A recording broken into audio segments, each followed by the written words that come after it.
اختكم الكيوت الاموره دي قررت كده ان هي عايزه تعمل البلاشر بتاعها شبه اللوحات او الرينيسانس بينتينجز. طبعا انا ما خدتش الفيديو ده وقلت هعمله كده، قررت بقى ان انا ادخل على جوجل وقعدت اتفرج بقى على الرينيسانس بينتينجز بغض النظر عن ريانا الصوره ديت مش عارفه ايه اللي جابها هنا، بس خدت بالي ان كلهم نفس لطعه الاحمر اللي على الخد ديت. حتى الرجاله شكله ده يا جماعه ما كانش بلاشر، ده يا اما لون احمر كتير كان عند الرسامين زمان فكلهم حطوه على وش الناس اللي بيرسموها، او ضربه شمسيه الله اعلم. بس يعني يلا نجرب يمكن يطلع حلو عليا، خصوصا ان انا وشي مدور شبه وش البنوته اللي عامله الترند، وبرده وشي انا وهي شبه وش اللوحات دي. زمان بقى ما كانش فيه ولا فيلر ولا بوتوكس، وكان اللغد ده يا جماعه عز. انتوا دلوقتي بتتريقوا علينا تقولوا علينا وشنا تخين، التخن ده كان زمان معناه ان احنا اغنياء. فيلا بينا نجرب الرينيسانس بينتينج بلاش. هي استخدمت درجه بلاشر احمر في الفيديو، طبعا انا هستخدم ماي فيفورت ريد بلاشر من براند هديل. ده يا جماعه one of my favorite cream blusher، وهديل تقريبا هي الوحيده في مصر اللي عامله درجه الاحمر دي. شفتش حد لسه في مصر اتجرأ وعمل الدرجه دي، رغم ان عايزه اقول لكم ان الدرجه دي نازله ترند جدا في ديور وباتريك تا وكل البراندات بره منزله درجه الاحمر دي.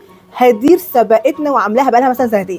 اخد كده حاجه بسيطه من البلاشر على فرشه دنس كده. خلي بالكم انتوا بتستخدموا البلاشر ده لان هو بيجمنت جدا، المفروض حطت البلاشر في الحته دي يعني كده ونزلت بيه لتحت. خلينا كده نعمل زي ما هي عملت. بصوا مش قلت لكم بيجمنت جدا. اللي هو هنكمل عادي، هنخفف الكلام ده ببيوتي بلندر او بفرشه تانية.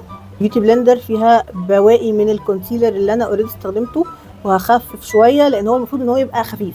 ده كده شكله شبه قوي الشكل اللي هي عملته في الفيديو. يعني انا كان نفسي اعمل لكم الناحيه الثانيه ونشوف الاثنين، بس انا مش مقتنعه بفكره ان البلاشر يبقى بالمنظر ده، ان زي ما قلنا في اول الفيديو ده كده مش بلاشر، دي تسلخات او ضربه شمسيه او كايند اوف روزيشا. فاللي هو ده يعني في رايي ولا بلاشر يرفع الوش ولا بلاشر يبقى شكله حلو على الوش. هو البليسمنت بتاع البلاشر غلط. زمان كانوا سايبين حمار وشهم الطبيعي يبان في الصور، لكن انا رايي ان البلاشر علشان يبين جمال الوش، والوش طبعا ليه شكله، بس انا بحب يبقى البلاشر فيه سنه رفعه عشان يرفع كمان معايا وشي وما يبينوش ان هو مليان قوي. بصوا الفرق ما بين هنا وهنا، انا حطيت هنا حاجه بسيطه قوي. بصوا هنا عامل ازاي، تحس ان انا حد ضربني بالقلم، وهنا بلاشر اللي هو عارفين حمرة الخجل. فده رأيي في الفكرة دي او في الترند ده. عليا شكله مش عاجبني، ممكن ينفع على وشوش ناس تانية، بس اشك بصراحة فكرة البلاشر بالطول دي مش مستحباها قوي. بس كالعادة هستنى رأيكم تحت في الكومنتس.